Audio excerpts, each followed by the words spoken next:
Assalamualaikum warahmatullahi wabarakatuh. Anak-anakku yang saya cintai dan saya banggakan.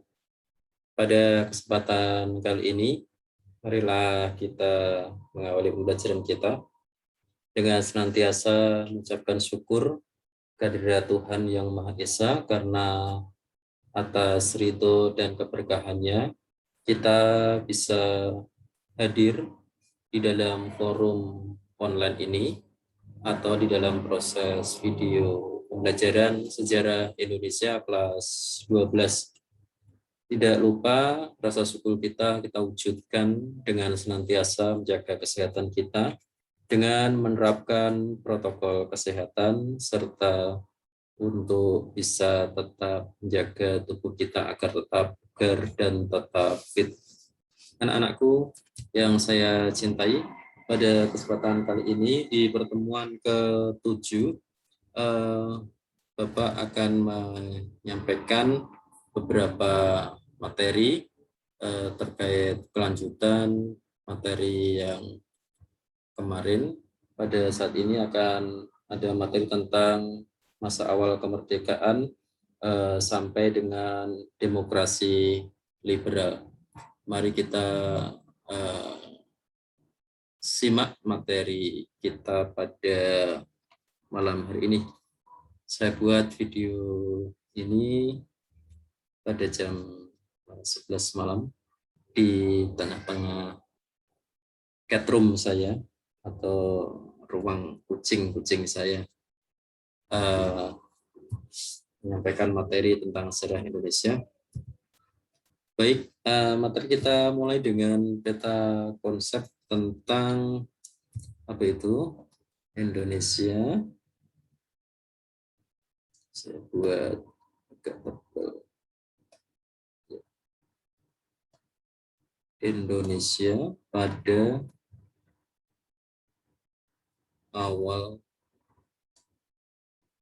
kemerdekaan, oke, sampai dengan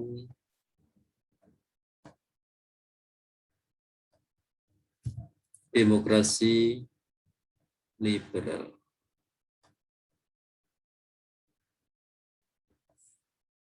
Baik, kita buat dulu peta konsep terlebih dahulu pada materi ini.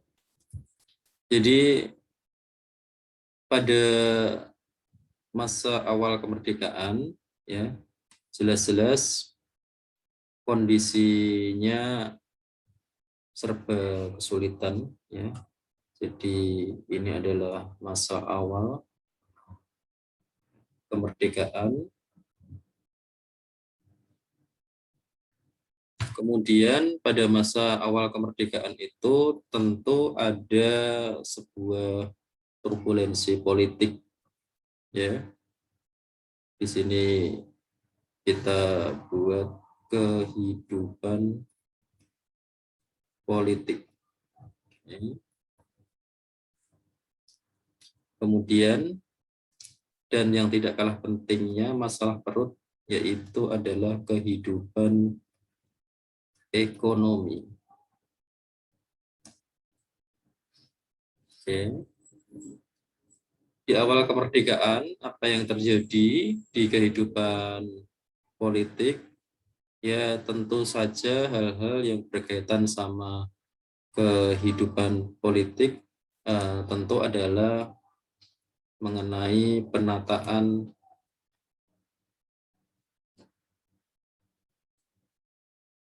politik. Di penting bagi Indonesia yang baru merdeka di saat mulai banyaknya ideologi yang kemudian mendirikan partai. Penataan politik itu bersifat intern dan bersifat ekstern. Oke.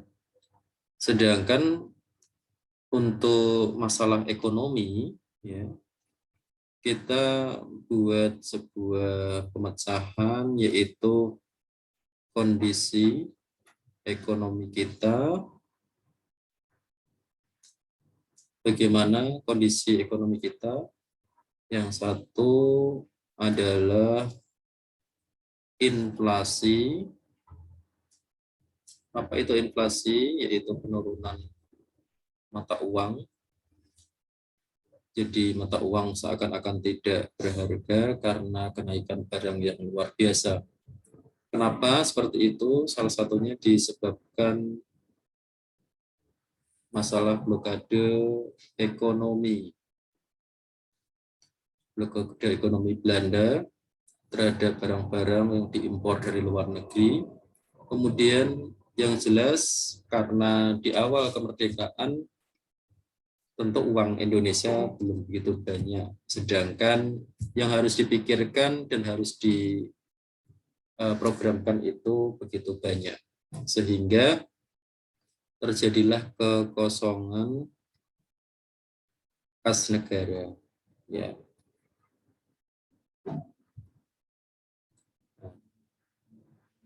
Nah, kondisi seperti itu tentunya harus dipecahkan. Nanti kita akan bahas.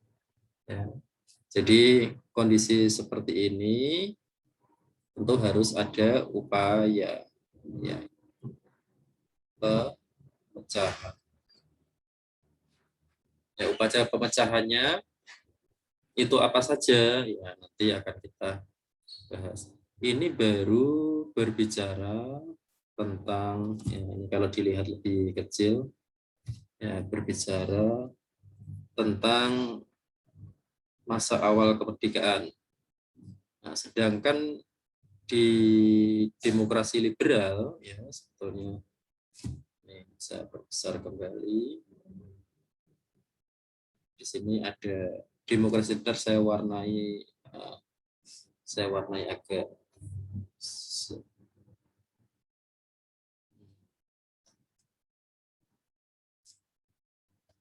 terusnya ya. Demokrasi liberal. Oke.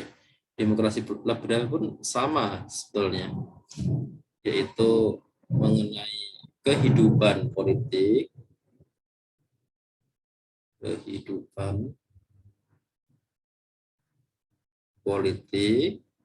kemudian ada mengenai kehidupan ekonomi. Saya cukup kehidupan ekonomi. Pada kehidupan politik masa demokrasi liberal apa yang terjadi? Ya, jadi beberapa peristiwa diantaranya mengenai apa itu jatuh bangunnya kabinet, kemudian ada tentang sistem kepartean,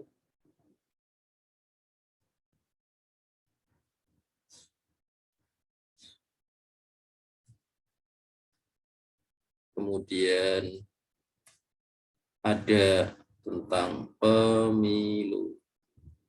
Pemilu yang pertama adalah tahun 1955. Sedangkan kehidupan ekonomi itu yang pertama adalah sistem ekonomi, kemudian penerapan sistem ekonomi liberal.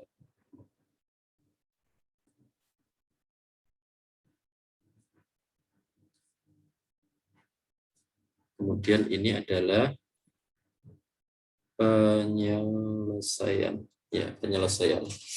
Ya, ini adalah kota konsep yang kita kembangkan pada pembelajaran hari ini. Kalau dilihat lebih kecil, mudah-mudahan terlihat. Saya naikkan dikit. Yaitu berbicara mengenai Indonesia pada awal kemerdekaan sampai dengan demokrasi liberal kita bagi menjadi dua, yaitu masa awal kemerdekaan dan demokrasi liberal. Keduanya kita bahas mengenai kehidupan politik dan kehidupan ekonomi sama halnya ini. Kemudian pada kehidupan politik di awal kemerdekaan nanti ada penataan soal intern dan ekstern, nanti akan kita jelaskan lebih lanjut.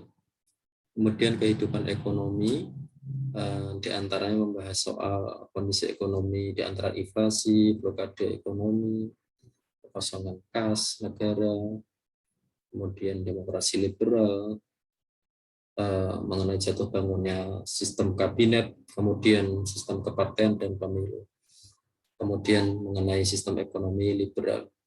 Ya, para siswa bisa di screenshot nanti untuk bisa dicatat ulang mengenai peta konsep yang kita pelajari pada kesempatan kali ini. Kita akan membahas sedikit demi sedikit mengenai kondisi yang terjadi pada awal kemerdekaan. Jadi para siswa yang pada saat ini menyimak, ya, jadi di awal kemerdekaan kondisi kehidupan bangsa Indonesia pada masa demokrasi liberal itu memang tidak sebaik yang kita rasakan pada sekarang ini.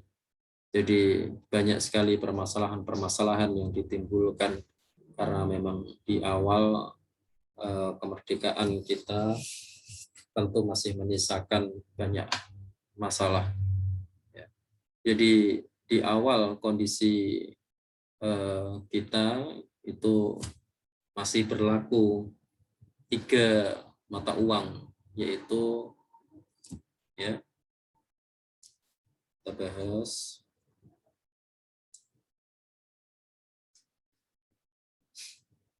mengenai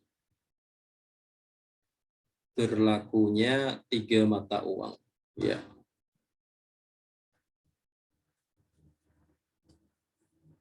Mata uang itu apa saja? Ya tentu adalah 1 ori, orang Republik Indonesia, uang Hindia Belanda, kemudian uang Nika. Ya. Jadi uang-uang tersebut beredar sehingga menyebabkan kebingungan dan munculnya mata uang yang begitu banyak. Gitu. Dari situ tentu berakibat pada berbagai macam hal, diantaranya adalah kehidupan politik. Ya. Tadi kita sudah bahas mengenai intern dulu. Ya.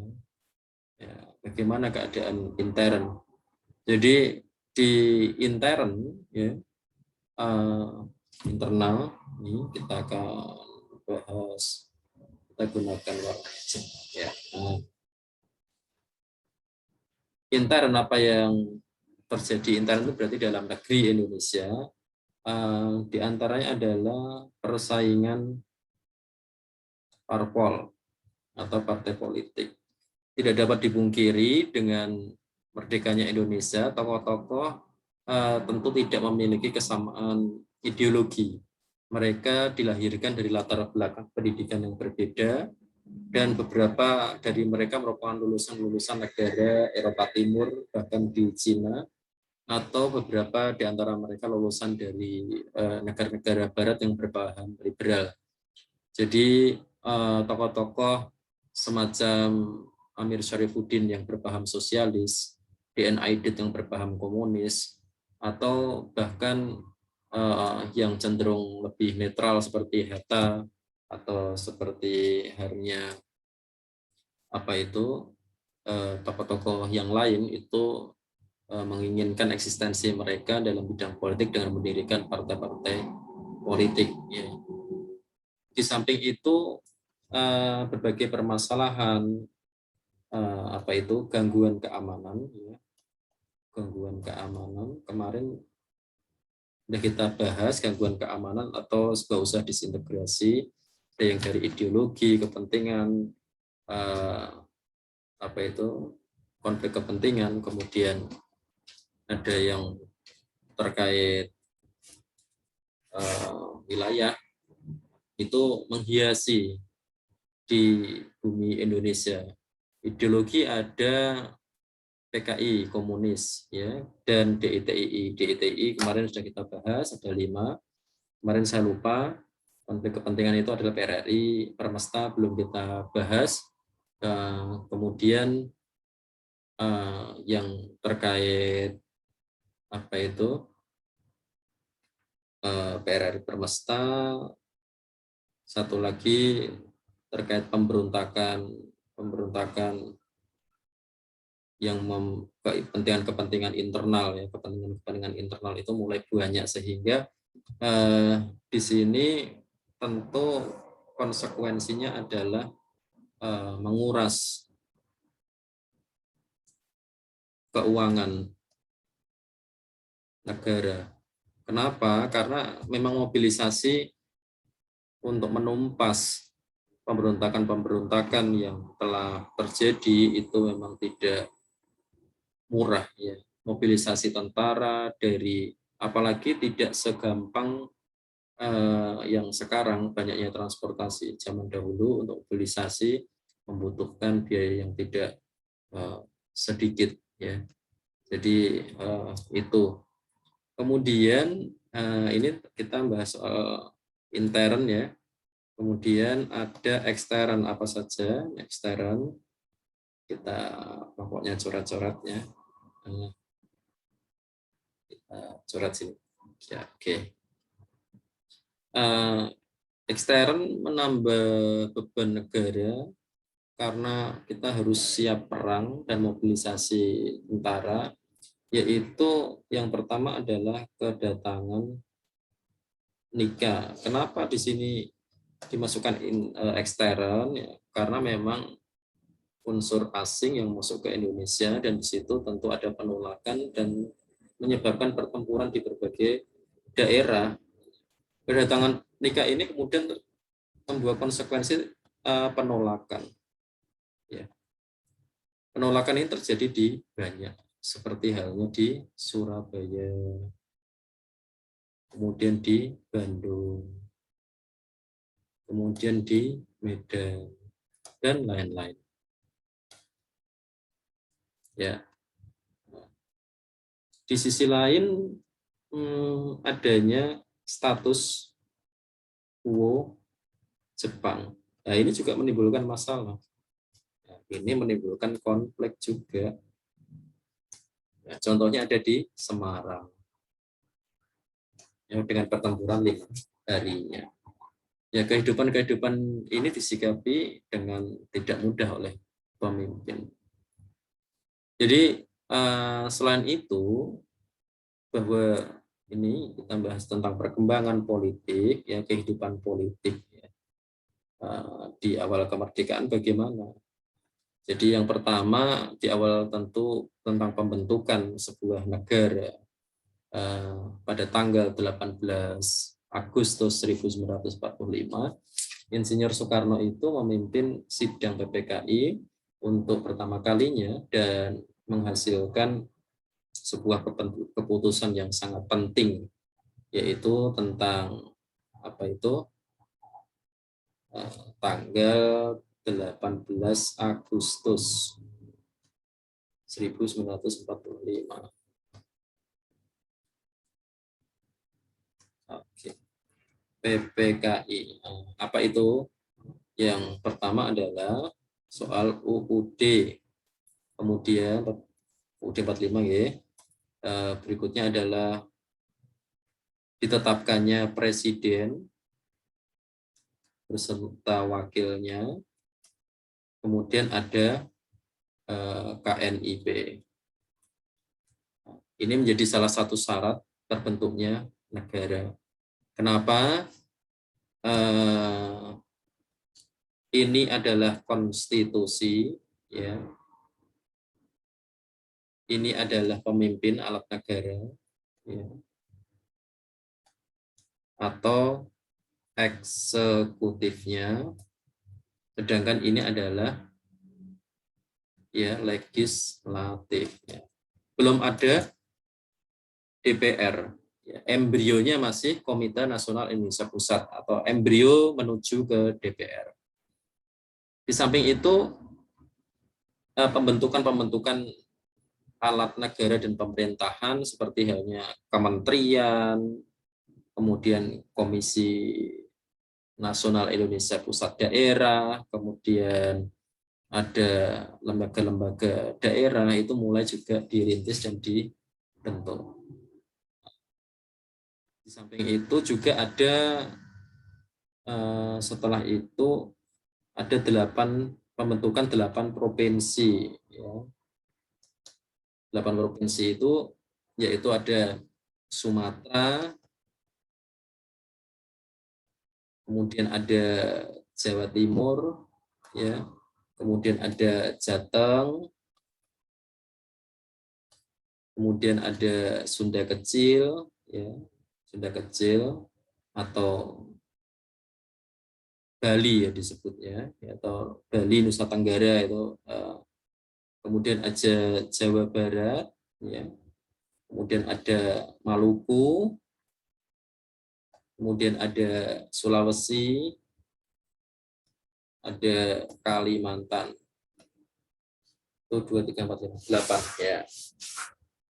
Kemudian karena belum terbentuk DPR, maka di dalam sidang Komite Nasional Indonesia Pusat tanggal 16 Oktober, karena KNIP itu representasi dari perwujudan dari lembaga legislatif, kemudian Syahrir mengusulkan tentang perubahan fungsi dari KNIP yang tadinya sebagai pembantu presiden, ya, ini tadinya sebagai pembantu presiden dalam bidang legislatifnya, sekarang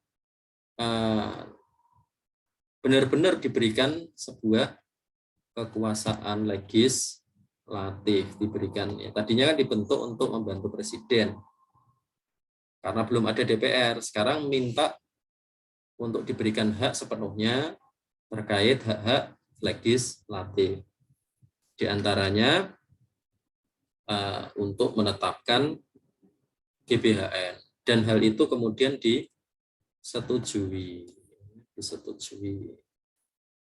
Kemudian terkait politik, ya ini, oke, kehidupan politik tentang kepartean, ya, tentang kepartean, ya, tentang kepartean ini ya. Munculnya partai-partai dengan haluan ideologi yang berbeda-beda menimbulkan sebuah keragaman di dunia perpolitikan. Itu bagus, tapi di awal-awal memunculkan konflik yang menjadi bom waktu karena masing-masing partai ya itu memiliki dasar ideologi yang kadang saling bertentangan. Contoh yang sejenis itu adalah komunis, ada partai sosialis. Nah, cuma komunis dan sosialis itu ada benturan partai yang beragama, partai yang nasionalis. Contoh nasional seperti PNI, agama seperti Masyumi, seperti NU, sosialis Partai Sosialis Indonesia, komunis Partai Komunis Indonesia. Jadi di dalam putusan sidang PPKI tanggal 22 Agustus pada saat pembentukan Partai Nasional Indonesia, ternyata menimbulkan sebuah reaksi yang keras dari berbagai macam pihak karena ada kesan bahwa pada sidang tersebut itu seakan-akan Indonesia itu mau dibawa sebagai partai tunggal, sehingga mereka beramai-ramai untuk mengusulkan tentang perubahan dan memberikan hak kepada masing-masing tokoh untuk mendirikan partai politik. Sehingga terkait partai itu ya ini muncul dan menjamur diawali dengan apa itu dikeluarkannya maklumat ya, maklumat nomor X ya. Bukan nomor 10 tapi nomor X yang ditandatangani oleh Wakil Presiden yang isinya tentang pemberian kesempatan tentang pendirian partai politik sehingga tokoh-tokoh yang memiliki ideologi dan latar belakang yang berbeda-beda itu diberikan kesempatan untuk mendirikan partai politik. Ya, partai politik. Itu dikeluarkan pada tanggal 3 November 1945. Sehingga dengan adanya ini maka menjamurlah partai politik yang ada di Indonesia. Kemudian karena belum menemukan sebuah bentuk, ya, ini sudah mau penuh, sudah mau, kalau kita screenshot dulu ya, biar enggak, silahkan di screenshot. Yang pertama ini nanti bisa ditulis. Yang pertama ini, oke, saya print screen dulu.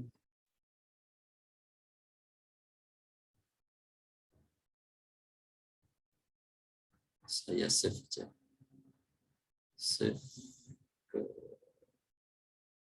slide 1. Saya masukkan di sini. Oke, kita buka baru. Ya. Karena memang belum ada model pemerintah yang sifatnya baku, maka usulan dari presidensial ke parlementer itu mengemuka, terutama oleh Syahrir. Sehingga kadang kita nggak banyak tahu bahwa Indonesia itu ternyata pernah memiliki banyak sekali perdana menteri. Coba kita lihat, saya tadi sudah men-save daftar perdana menteri. Nah ini. Ya, coba kita lihat daftar perdana menteri. Jadi kita nggak sadar bahwa kita itu ternyata punya banyak perdana menteri yang pernah berkuasa di Indonesia. Ini yang nanti kita pelajari. Tapi sebagai awal kita perlu tahu saja di awal ya, si Syahrir ini ya, Syahrir itu berkuasa sebanyak 3 kali ya, periode, walaupun periodenya sangat singkat. Ya, kalau kalian pahami mengenai mulai menjabatnya itu sangat singkat ya, 14 November sampai 12 Maret itu kan durasinya sangat singkat ya. Terjadi sebuah pergolakan, ini menunjukkan bahwa ketidakstabilan dari perpolitikan di Indonesia. Yang kita bahas kemarin mengenai apa itu jatuhnya Amir Syarifuddin ya, diantaranya mengenai RERA itu atau rasionalisasi dari tentara Indonesia yang kemudian digantikan oleh Hatta. Nah, ini kita ada di awal kabinet parlementer ada 3 perdana menteri. Yang pertama adalah Syahrir, kemudian ada Amir Syarifuddin, kemudian ada Hatta. Nanti yang kita bahas di kabinet liberal yaitu pada masa demokrasi parlementer itu nanti ada Syahrir, ya, kemudian Nasir, kemudian ada Sudirman, Wilopo, kemudian ada Ali, kemudian Burhanuddin Harahap. Oke, kita bahas satu per satu terlebih dahulu untuk kita selesaikan. Jadi kenapa muncul perdana menteri ini? Karena memang di awal kita baru kepengen menemukan konsep apa itu model pemerintahan yang baku bagaimana. Maka muncullah sebuah ide tentang pemerintahan parlementer di mana Perdana Menteri menjadi kepala pemerintahan, sedangkan Presiden sebagai kepala negara. Di samping itu, beberapa gejolak yang muncul di awal itu adalah mengenai apa itu perpindahan ibu kota. Oke. Saya tulis yaitu perpindahan ibu kota. Ya, kenapa perpindahan ibu kota? Perpindahan ibu kota itu dari mana ke mana? Ya. Perpindahan ibu kota itu karena proses agresi militer Belanda dari Jakarta pindah ke Jogja. Ya. Ini cukup lama, 3 tahun. Ya, tahun 49 Bung Karno baru kembali. Ya, jadi pindah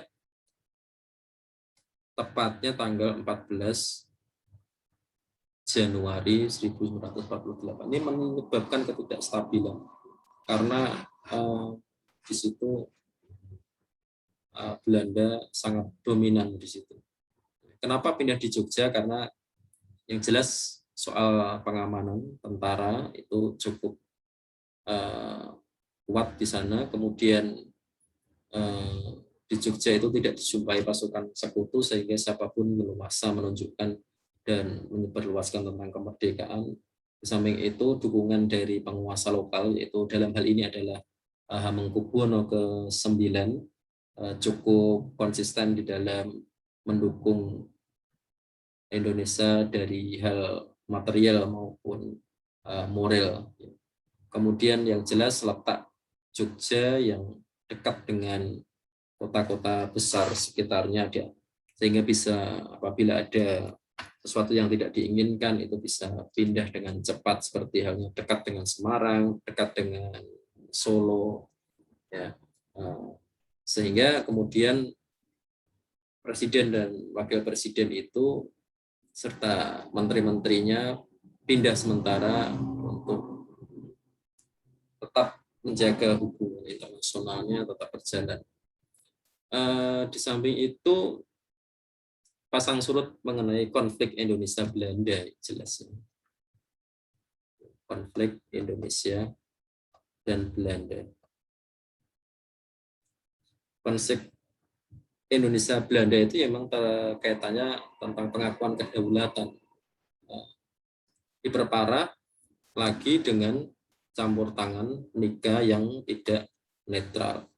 Sehingga cara-cara untuk menyelesaikan itu ditempuh melalui jalan yang sangat panjang, ya.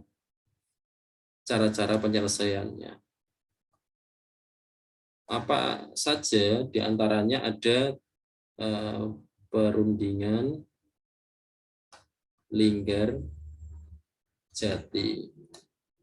Kemudian Belanda melakukan agresi militer. 1. Kemudian lanjut kita runding lagi perundingan Renville. Ya lama juga. Kemudian tidak setuju agresi militer 2. Kemudian dirintis lagi perundingan Rom-Royan. Ini menjadi cikal bakal KMP, ya. Kemudian ada perundingan Inter-Indonesia. Kemudian baru selesai soal kedaulatan, yaitu KMB. Panjang sekali. Jadi beberapa perundingan ini berdampak cukup banyak. Di antara yang paling signifikan adalah sempitnya wilayah. Ini menjadi penyebab muncul disintegrasi, termasuk Renville itu dengan sempitnya wilayah, maka konsekuensi yang muncul di antaranya adalah ketidaksetujuan dan muncul pemberontakan. Pemberontakan apa kemarin? Yaitu DI, TII. Ya, seperti itu. hingga pada akhirnya dapat diselesaikan melalui KMP. Walaupun jalan menuju KMP itu cukup rumit ya. Sebelumnya Belanda pun masih berusaha untuk memecah persatuan dan kesatuan Indonesia dengan membentuk RIS ya. Membentuk RIS ya. Nah, ini kan di perjanjian ini ada klausul mengenai RIS atau Republik Indonesia Serikat.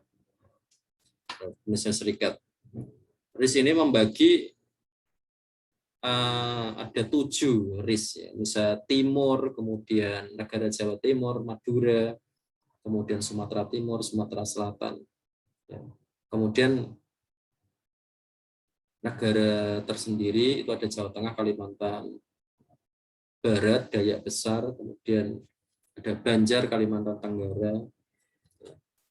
Kemudian RIS pada akhirnya dibubarkan ya, dan kembali ke NKRI. Ya, ini juga perjalanan yang panjang sehingga mencapai kemenangan di bidang politik dengan ditandatangani KMP. Namun hal itu tentunya tidak mudah karena perjuangan-perjuangan itu dilakukan dengan dibayar dengan sangat mahal.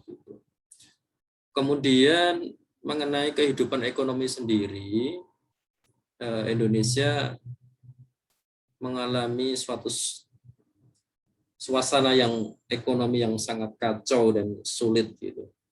Hal itu kenapa? Ya, saya tuliskan di sini, ekonomi sulit. Nah, ekonomi sulit itu banyak analisis, ya, yaitu yang pertama mengenai tidak adanya lembaga khusus ekonomi. Jadi dia kayak autopilot gitu ya.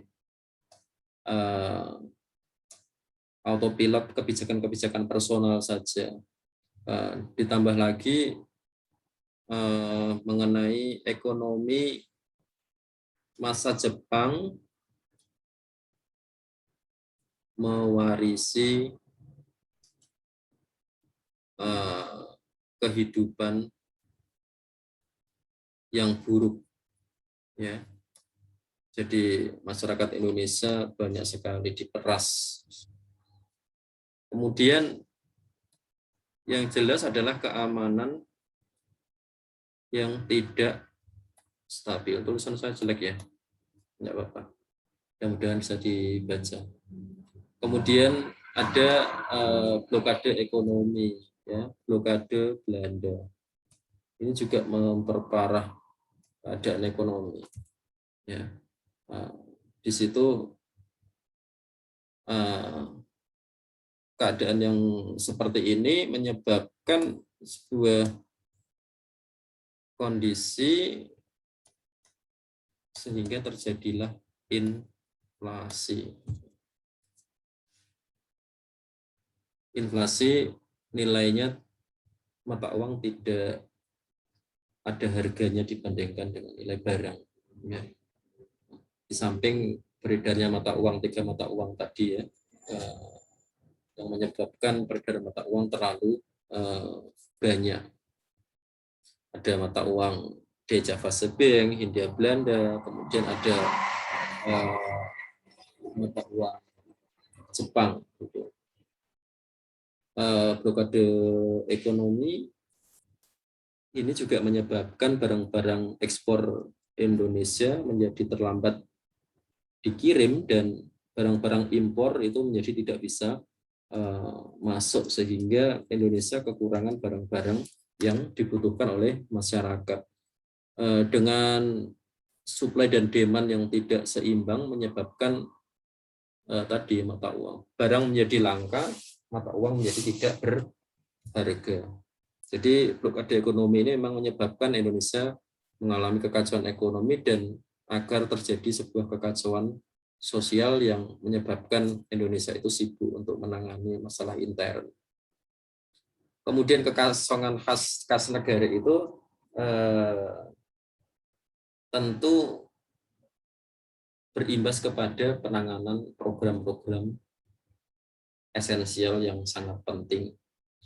Terus apa saja upaya untuk menangani ini? Ya, tentu ada upayanya. Upayanya diantaranya adalah diplomasi. Apa saja yang dilakukan? Ya, diplomasi terhadap dengan India. Mulai ada barter, ya, apa itu antara tekstil, kemudian dengan beras, kemudian terjadi sebuah tukar menukar. Ya. Hal ini membawa keuntungan politis.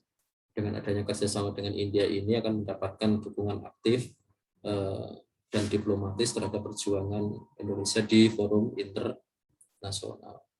Kemudian hubungan luar negeri secara langsung,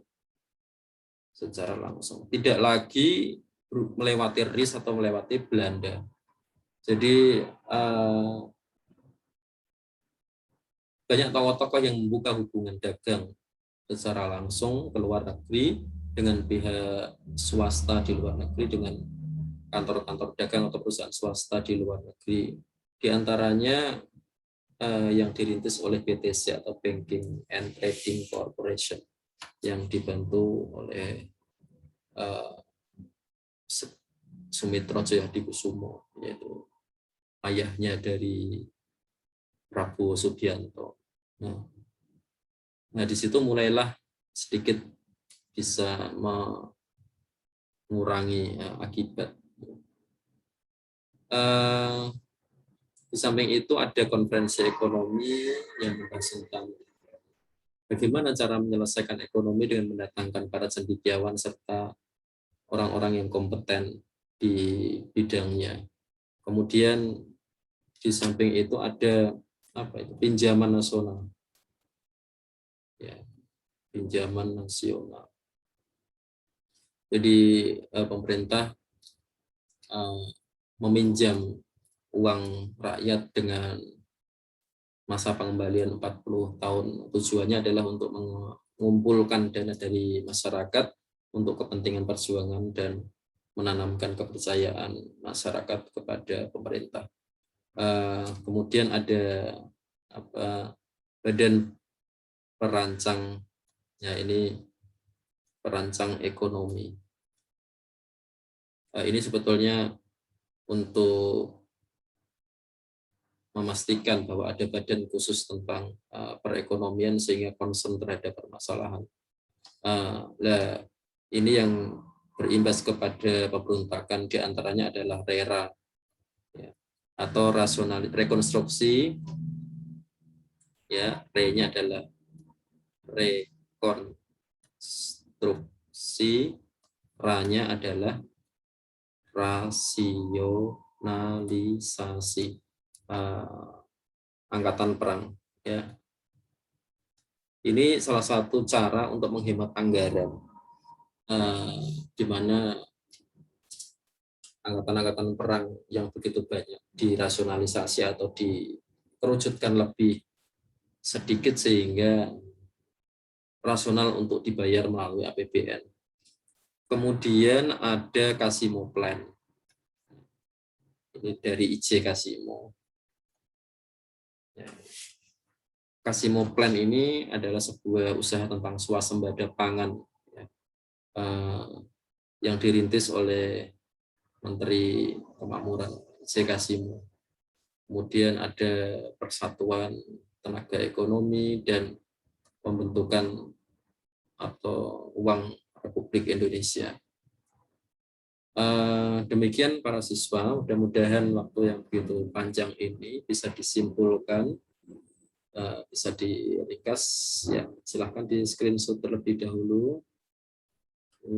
Yang pertama, oke, silahkan screenshot. Ini silahkan di screenshot. Oke, kita akan ketemu lagi di pertemuan mendatang. Mudah-mudahan kalian semua diberikan kesehatan. Akhiri, Assalamualaikum warahmatullahi wabarakatuh.